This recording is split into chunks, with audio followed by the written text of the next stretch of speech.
ವೈದ್ಯರು ಈಗ ಸರ್ಜರಿ ಮಾಡ್ತಾ ಇದ್ದಾರೆ. ಹಾಗೆ ಸಿವಿಯರ್ ಹೆಡ್ ಇಂಜುರಿ ಆಗಿದೆ, ಬ್ಲಡ್ ಲಾಸ್ ಕೂಡ ತುಂಬ ಆಗಿದೆ. ಅವರು ತಂದೆಯವರು ಡಯಾಲಿಸಿಸ್ನಲ್ಲಿ ಇದ್ದಾರಂತೆ. ಅವ್ರದ್ದು ಇವತ್ತೊಂದು ಬರ್ತ್ಡೇ ಅನ್ನೋ ಒಂದು ವಿಚಾರಕ್ಕೆ ಇನ್ನೊಂದು ಐಟಮ್ ತೊಗೊಂಡು ಹೋಗ್ಲಿಕ್ಕೆ ಹೊರಗಡೆ ಬಂದಂಥ ಟೈಮ್ನಲ್ಲಿ ಅದು ಮರದ ಒಂದು ಕೊಂಬೆ ಅವ್ರ ಮೇಲೆ ಬಿದ್ದು ಅವರು ಆಯ ತಪ್ಪಿ ಕೆಳಗಡೆ ಬಿದ್ದಿದ್ದಾರೆ. ಕೆಳಗಡೆ ಬಿದ್ದು ತಲೆಗೆ ಪೆಟ್ಟಾಗಿ ಆಸ್ಪತ್ರೆಗೆ, ಇಲ್ಲಿ ಅಪೋಲೋ ಹಾಸ್ಪಿಟ್ಲಿಗೆ ದಾಖಲು ಮಾಡಲಾಗಿದೆ. ಇದು ಸರ್ಜರಿ ನಡೀತಾ ಇದೆ. ಅವರು ಡಾಕ್ಟ್ರು ಇನ್ನೊಂದು 2-3 ಅವರ್ಸ್ ಆಗ್ಬೋದು ಅಂತ ಹೇಳಿದ್ದಾರೆ. ಆನಂತರ ಗೊತ್ತಾಗುತ್ತೆ. ಮತ್ತು ನಮ್ಮದು ಏನು ಖರ್ಚು ವೆಚ್ಚ ಇದೆ ಅದನ್ನೆಲ್ಲ ನಾವು BBMP ವತಿಯಿಂದ ಭರಿಸಲಿಕ್ಕೆ ನಾವು ತೀರ್ಮಾನ ಮಾಡಿದ್ವಿ. ಫ್ಯಾಮಿಲಿಯವ್ರ ಜೊತೆ ಕೂಡ ನಾವು ಮಾತಾಡಿದ್ವಿ. ಈಗೆಲ್ಲ ಒಂದು ಅವ್ರಿಗೆ ಅವ್ರ ಕಡೆಯವ್ರು ಹೇಳ್ತಾ ಇದ್ರು 1,35,000 ಕಟ್ಟಿ ಅಂತಿದ್ರು, ಕಟ್ಟಿದ್ವಿ. ಮತ್ತೆ 1 ಲಕ್ಷ ಕಟ್ಟಿ ಅಂತಿದ್ರೆ 1 ಲಕ್ಷ ನಮ್ಮ ಹತ್ರ ಇಲ್ಲ ಅಂತ ಪಾಪ ತುಂಬಾ ಪರದಾಡ್ತಿದ್ರು. ಅದೇ ಹೇಗಾಗಿದೆ ಸರ್ ವ್ಯವಸ್ಥೆ? ತಾವು ಡಾಕ್ಟರ್ ಹತ್ರ ಮಾತಾಡಿದ್ರ? ಹೌದು, ನಾವೀಗ PRO ಅವ್ರ ಹತ್ರ ಇವ್ರಿಗೆ ಹಾಸ್ಪಿಟಲ್ ಮ್ಯಾನೇಜ್ಮೆಂಟ್ ಬಿಲ್ಲಿಂಗ್ ಸೆಕ್ಷನ್ ಎಲ್ಲ ಮಾತಾಡಿದ್ದೀವಿ. ಯೂಶಲಿ ಏನಾಗುತ್ತೆ, ಹಾಸ್ಪಿಟ್ಲಿಗೆ ಬಂದಿದ ತಕ್ಷಣ ಅವರು ಒಂದು ಫಾರ್ಮಾಲಿಟೀಸ್ ಇರುತ್ತೆ, ಆ ವಿಚಾರದಲ್ಲಿ ಕೇಳಿದ್ದಾರೆ. ಈಗ ಅವ್ರಿಗೆಲ್ಲ ನಾವು ವ್ಯವಸ್ಥೆ ಮಾಡಿಬಿಟ್ಟು ನಾವು ಟೇಕ್ ಓವರ್ ಮಾಡ್ತೀವಿ ಅಂತ ಹೇಳಿದ್ವಿ. ನಾವು BBMP ವತಿಯಿಂದನೇ ಎಲ್ಲ ಅವ್ರಿಗೆ ಚಿಕಿತ್ಸೆ ಬರ್ಸೋ ನೀವು ಸ್ಪಾಟಿಗೆ ಏನಾದ್ರು ಹೋಗಿದ್ರಾ ಸರ್? ಸ್ಪಾಟ್ ನೋಡಿದ್ರಾ? ಯಾವ ಕಾರಣಕ್ಕೆ ಈಗ ಆಗಿದೆ ಘಟನೆ? ಈಗ ಏನಾಗ್ತಾ ಇದೆ, ಸ್ವಲ್ಪ ಈಗ ಮಳೆ ಗಾಳಿ ಕಾಲ ಇದೆ, ಸ್ವಲ್ಪ ಜೋರು ಗಾಳಿ ಬಂದಿರೋದ್ರಿಂದ ಅದೊಂದು ಸಣ್ಣ ಕೊಂಬೆ ಇದೆ, ಬಿದ್ದಿದ ತಕ್ಷಣ ಅದು ಒಂದು ವಿಡಿಯೋ ಫುಟೇಜ್ ತೋರಿಸ್ತೀವಿ. ಸ್ವಲ್ಪ ಇವರು ಗಾಬರಿಯಾಗಿ ಬ್ಯಾಲೆನ್ಸ್ ತಪ್ಪಿ ಬಿದ್ದಿದ್ದಾರೆ. ಅದು ಒಣಗಿರೋಂಥದ್ದು ಕೊಂಬೆನ ಹೇಗೆ ಅದು? ಅದೇ ಸ್ವಲ್ಪ ಒಣಗಿದ ಕೊಂಬೆನೇ ಅದು ಗಾಳಿಗಿದೆ. ಈಗ ಪ್ರಮುಖವಾಗಿ ಬಸವನಗುಡಿ ಕ್ಷೇತ್ರದ ಬಗ್ಗೆ, ಅದೇ ಮರದ ಬಗ್ಗೆ, ಆದ್ರೆ ಇಲ್ಲಿವರೆಗೂ ಆ ಮರದ ಕೊಂಬೆಗಳನ್ನ ಟ್ರಿಮ್ ಮಾಡುವಂಥದ್ದು, ಆ ಮರನ ಹಳೆಯ ಒಂದು ಕೊಂಬೆ ರೆಂಬೆಗಳನ್ನ ತೆಗೆಯುವಂಥದ್ದು ಮಾಡಿಲ್ಲ. ರೂಲ್ಸು ಅಂತಾರೆ. ಅದರಿಂದ ಈಗ ಸಾವು ಬದುಕಿನ ನಡುವೆ ಒಬ್ಬ ಹೋರಾಡ್ತಿದ್ದಾನೆ.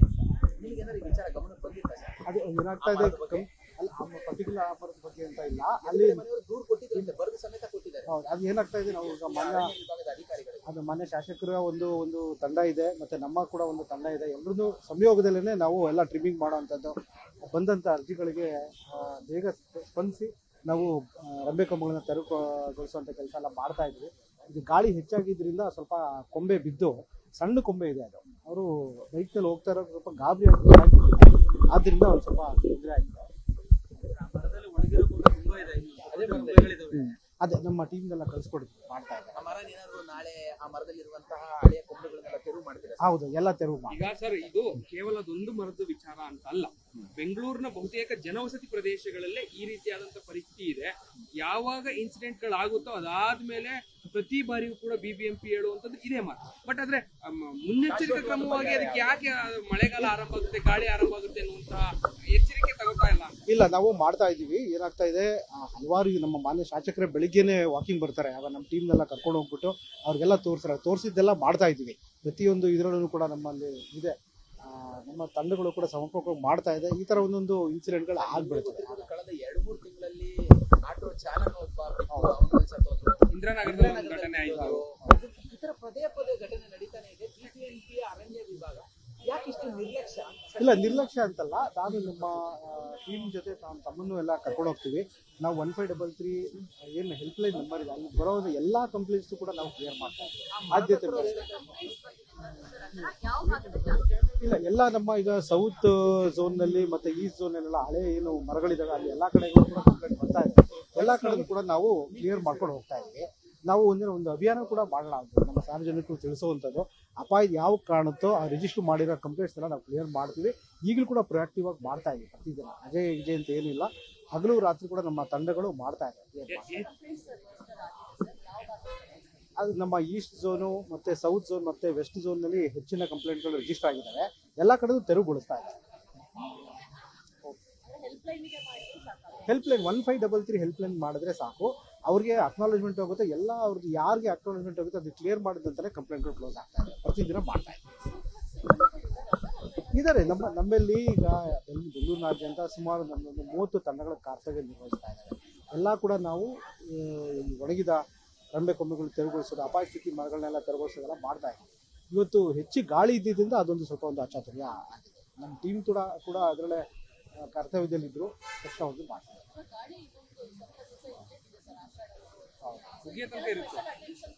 ಖಂಡಿತವಾಗಿ ನಮ್ಮ ಟೀಮ್ಗಳೆಲ್ಲ ಅಲರ್ಟಲ್ಲಿ ಇರೋಕೆ ಹೇಳಿದ್ದೀವಿ. ಮತ್ತು ಒಣಗಿದ ಯಾವುದೇ ಕಂಡ್ರು ಸಾರ್ವಜನಿಕರಿಂದ ಬಂದಂಥ ಮಾಡಿದ ತಕ್ಷಣ ಅದನ್ನು ಸ್ಪಂದಿಸಿ ಮಾಡಿದ್ದೀವಿ.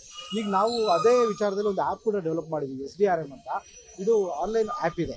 ನಮ್ಮ ತಂಡಗಳು ಎಷ್ಟೊತ್ತಿಗೆ ಕೆಲಸಕ್ಕೆ ಹೋಗ್ತಾರೆ, ಏನು ಕೆಲಸ ಮಾಡ್ತಾ ಇದ್ದಾರೆ, ಅದು ವಿತ್ ಫೋಟೋ ಸಮೇತ ಆ GPS ಲೊಕೇಶನ್ ಸಮೇತ ಯಾರು ಕಂಪ್ಲೇಂಟ್ ಕೊಟ್ಟಿದ್ರು ಅದೆಲ್ಲ ಕೂಡ ರಿಜಿಸ್ಟರ್ ಆಗ್ತಾ ಇದೆ. ಅದನ್ನು ಕೂಡ ಯಾವುದೇ ಕ್ಷಣದಲ್ಲಿ ನಾನು ತಮಗೆ ಮಾಹಿತಿ ಕೊಡ್ತೀನಿ. ತಾವು ಯಾವಾಗಾರು ಇದಂಥ ಟೈಮಲ್ಲಿ ಸಾರ್ವಜನಿಕರು ಕೂಡ ನಮ್ಮ ಟೀಮ್ಗಳು ಏನು ಕೆಲಸ ಮಾಡಿದೆ ಅದನ್ನು ತಿಳಿಸುವಂಥ ಕೆಲಸನೂ ಮಾಡೋಣ.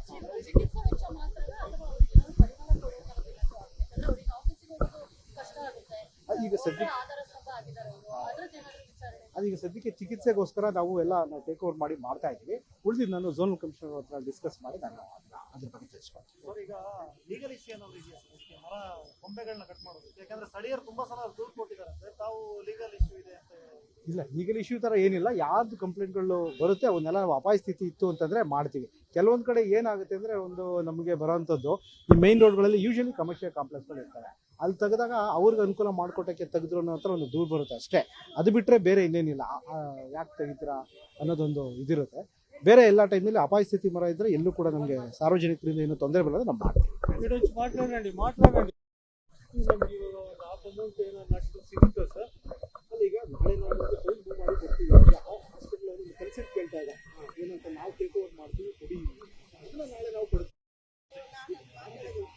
ಹಾಸ್ಪಿಟ್ಲಿಗೆ ಆಯ್ತು ಅಂದ್ಬಿಟ್ಟು ನೀವು ಕೈ ತೊಳ್ಕೊಬಿಟ್ರೆ ಆಗೋದಿಲ್ಲ. ನಮ್ಮ ಮಗ ಎತ್ತು ಅವ್ನು ಚೆನ್ನಾಗಿದ್ದು ನಾವು ಕೆಲಸಕ್ಕೆ ಹೋಗೋವರೆಗೂ ನೀವು ನೋಡ್ಕೋಬೇಕು.